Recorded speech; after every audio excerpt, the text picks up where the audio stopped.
Hi Gemini, this is Jav. Welcome po sa ating channel. At ito ang inyong Daily Gabay Tarot reading for May 6, 2025. Kung naka-resonate kayo, comment down. Kung hindi kayo naka-resonate, ibigay niyo po sa iba kasi general reading po ito. This is for you, Gemini.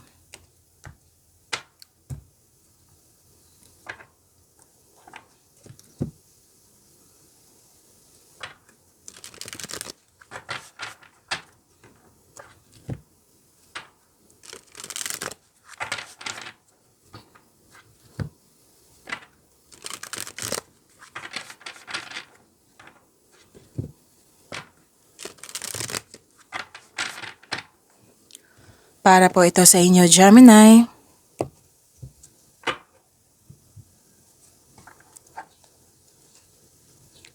Okay. Maraming salamat po sa inyong patuloy na suporta at maraming salamat din po sa mga hindi nag-skip ng ads. Gamitin ang reading na ito bilang gabay lamang. Sa mga hindi pa nag-subscribe, subscribe na po kayo at click bell notification para malaman nyo na may bago tayong video. Para sa mga gustong magpa-reading po, comment po kayo ng personal reading. Again, comment kayo ng personal reading and check my reply sa comment section.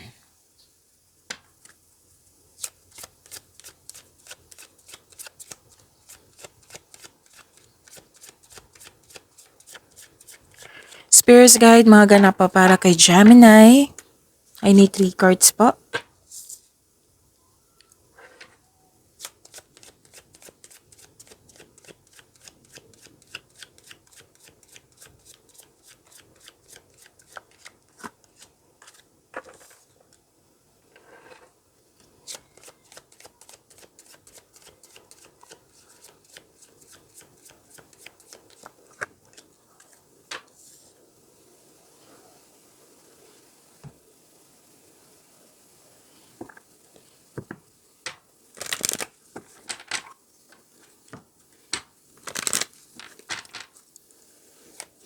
Spirit Guide, mensahe niyo pa para kay Gemini. I need 2 cards po.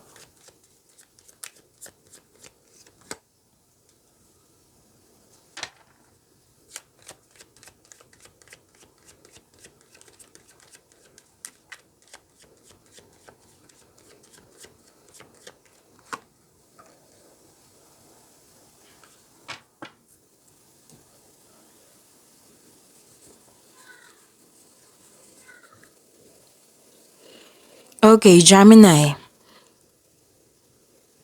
You have the power, authority, and protection. Wow. Actually, may kasama ka dito, companion, sinamahan ka ng favorite person mo.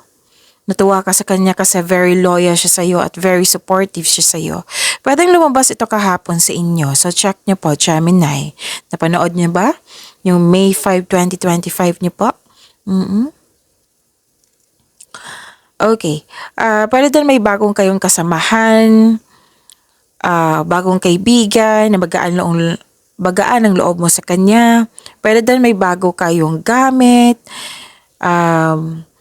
bagong pet, bagong gamit na nagbigay ng pamper sa iyo, ng happiness sa iyo. At ang ilan sa inyo na hired as katiwala. And may kausap ka dito na isang mother figure.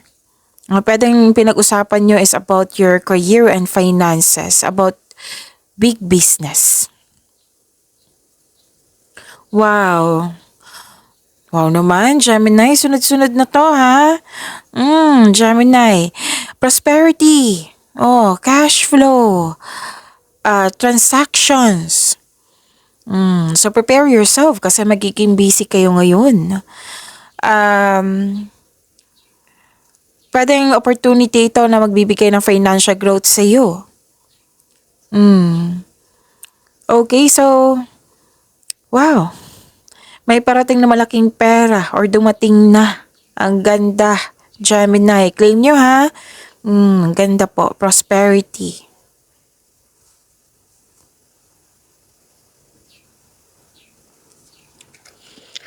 Ang ganda din ito. Oo, you're very close to achieve your goal. Ang ganda. So, claim nyo po. Malapit na. Malapit nyo nang maabot yung goal nyo.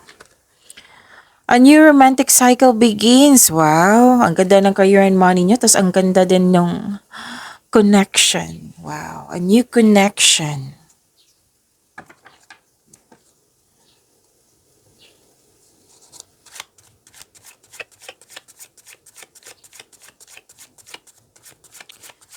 Spirits guide. Energy po ni Gemini. I need 2 cards po.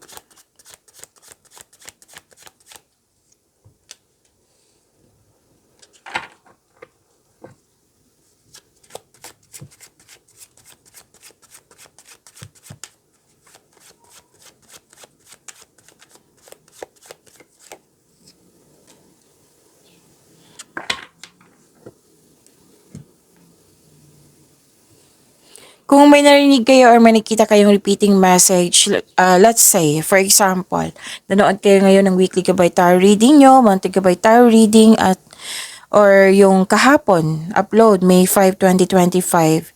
Tapos may napansin kayo na repeating message. So, yan po yung pinupush ng cards nyo na kailangan bigyan ng atensyon, na kung maaari din po, bigyan nyo po ng solusyon at aksyon. Okay, so ano yung energy ni Gemini?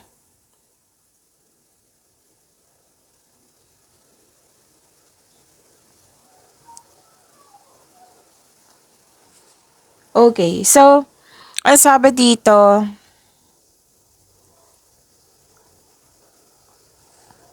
pwedeng nangyari na ito ha. Oo, may nakita kasi ako sa nangyari sa nakaraan. Oo. May nangyari na parang loss of connection, loss of things, loss of opportunity. Oo. Or maaring may naging toxic. Now, nakita ko dito, sinabi ng card nyo, na umiiwas ka na sa toxicity.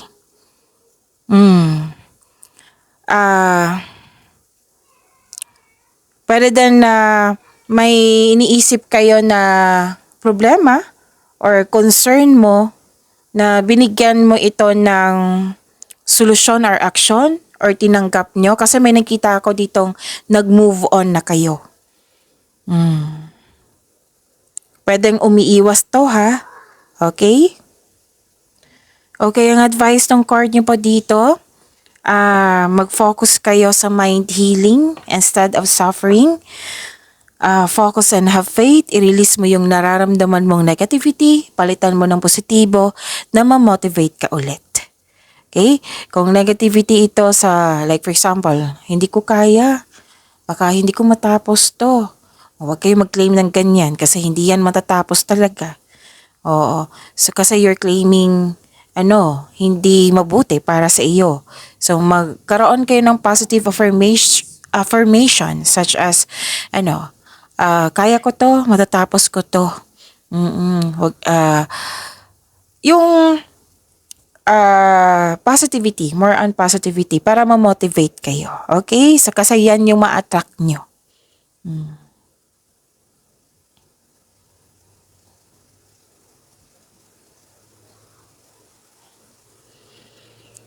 At kung may dumating daw na opportunity sa inyo, pag-isipan ng mabuti. Kasi some of you, nakikita ko dito, tinanggap nyo agad na wala siyang plano.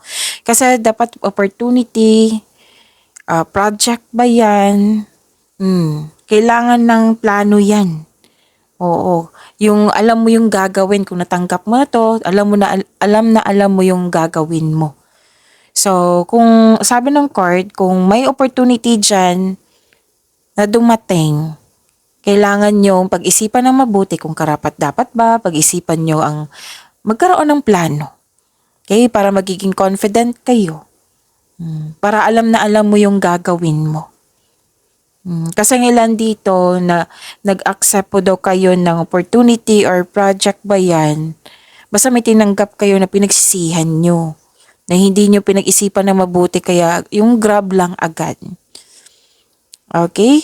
Kung let's say nangyari na ito, sabi ng card dito, kailangan maging willing kayong mag-move on sa mga nangyari para bumukas yung new doors for you.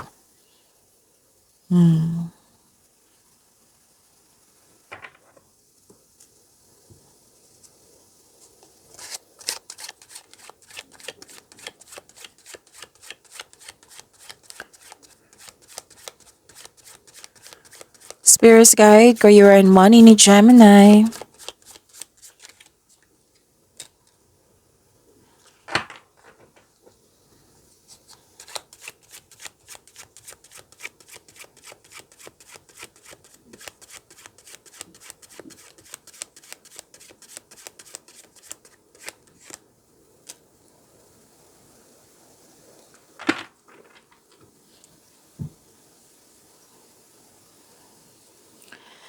Sa inyong career and money, wow, ang ganda.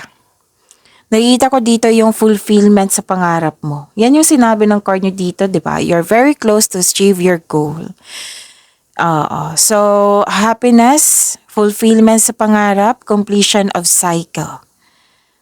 Yan yung nakikita ko. So, success in workplace and home. I-acknowledge mo ang nagbigay ng suporta sa'yo. Oo, pwedeng co-workers mo ito, na para mong pamilya or group of friends or pwedeng family mo. Kung ikaw ay may balak mag-change career or magtayo ng negosyo, know that you have the very supportive group of people. Granted yung manifestation nyo po, Gemini, claim nyo po. Fulfillment sa pangarap. Actually, may kasiyahan at kagalakan sa mga bagay ukol sa group of people. It might be this is celebration or it might be this is a bonding. Kasi nga may fulfillment. So this card focuses on achievement of a level of love and success na nagbibigay sa iyo ng katahimikan, satisfaction at pasasalamat. So claim niyo po, ang ganda. This is a completion of cycle. At may paalala ang card niyo po dito na control on overspending. Pwedeng sobra to sa trabaho, pwedeng sobra to sa paggasta. So, control on overspending. Pwede din may concern kayo sa isang tao na materialistic. Materialistic. So, pwede niyong pag-usapan. Okay? Tapos ang ilan dito sobrang buhos sa trabaho. Nagkaroon nga ng insecurity dito kasi may nakita ko dito na ang sarap mag-rest day. So mag-set kayo ng day, di ba? May mga rest day dyan. Mag-set kayo ng day para makapaghinga kayo. So nagkaroon ng sobrang focus sa wealth and possessions. And this card advise you na mag-focus kayo sa emotional and mental stability. Kailangan nyo mag-relax, kailangan nyo makinig din sa inyong intuition. Okay? Tapos, yun. May paalalang card nyo dito na mag-save ng money, control on overspending.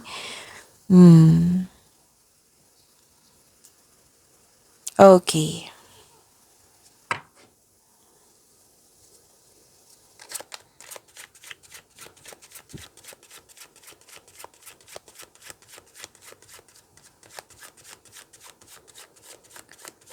Spirits Guide, Love Life, Self-Love, Partnership, and Romance, si Gemini.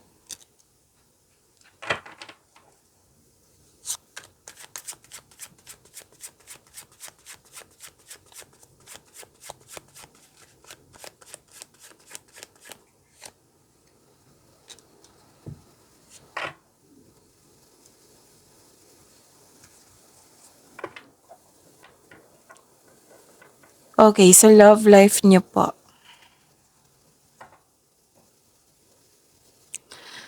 Malakas ang inyong intuition.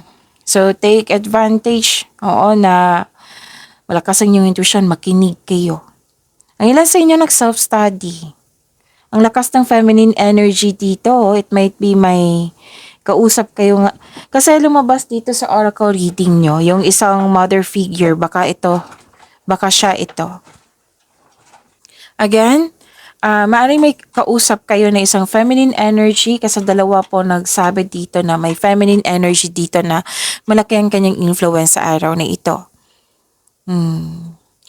So, naka-receive kayo ng wisdom message. May common sense dito, may awareness, Actually, may malalaman kayong sekreto mula sa isang tao. And kung naghahanap kayo ng sagot sa inyong mga katanungan, solusyon sa inyong problema, ang response ng card niyo po dito, trust your own counsel first. Yung nasa iyo na yung sagot sa inyong mga katanungan, nasa iyo na yung solusyon sa inyong problema. Know that the answers are already within you. Huwag lang kayong umasa sa opinyon ng iba. Unahin niyo po yung magbigay ng tiwala sa inyong sarili. Okay? And okay, makinig kayo sa inyong intuition ha. Yan yung advice ng card niyo po. Magbibigay ito ng this will lead you to answers you need about your romantic urges. Sa mga single po dito, para sa lahat to, para single, sa mga may relasyon, sa buhay mag-asawa, kung, yun nga, ang sabi dito, kasi nag-overthink kayo. Oo, di ba nagsabi dito na may iniisip kayo, nag-move forward kayo. Ito, ang sabi ng card dito, the advice is trust your feelings instead of overthinking or overanalyzing.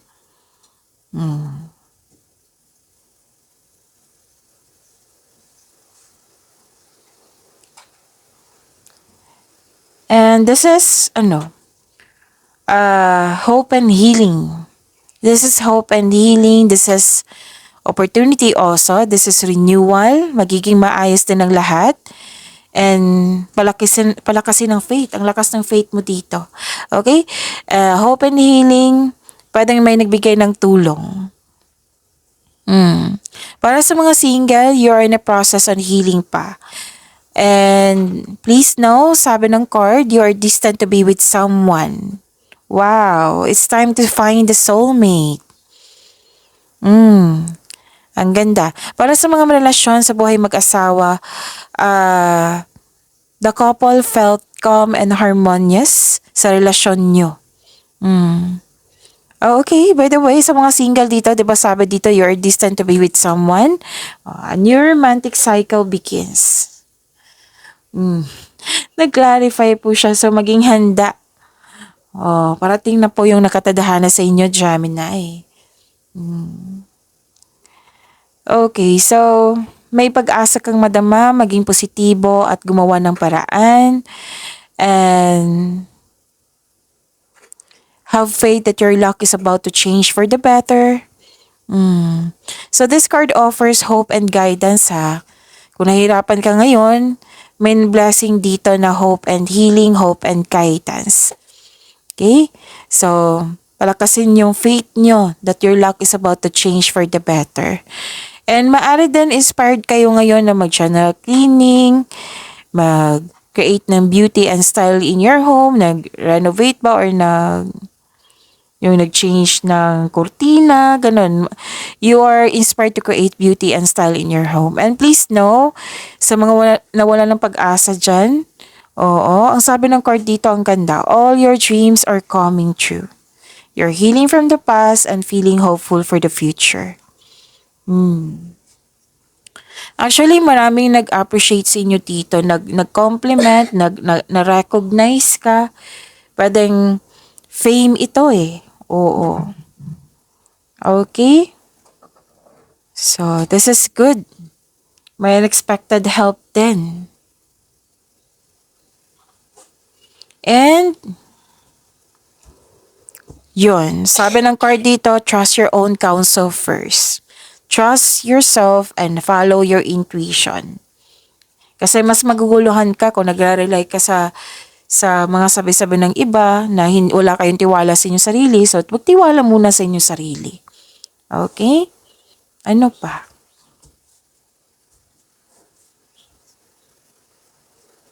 Ang ganda. Kasi, some of you, sa mga single dito, sobrang saya mo kasi gusto ka rin ng taong gusto mo. Wow, sana all. Plus points na yung may love at respect sa iyo. Sa mga marelasyon sa buhay mag-asawa, masaya kayo at satisfied sa buhay. Kalma, harmonious. Ang ilan sa inyo makakatanggap ng sustento or sustento para sa anak. So yun, pagyamanin niyo po yung blessings sa binigay sa inyo, Gemini. Maraming salamat po. See you tomorrow.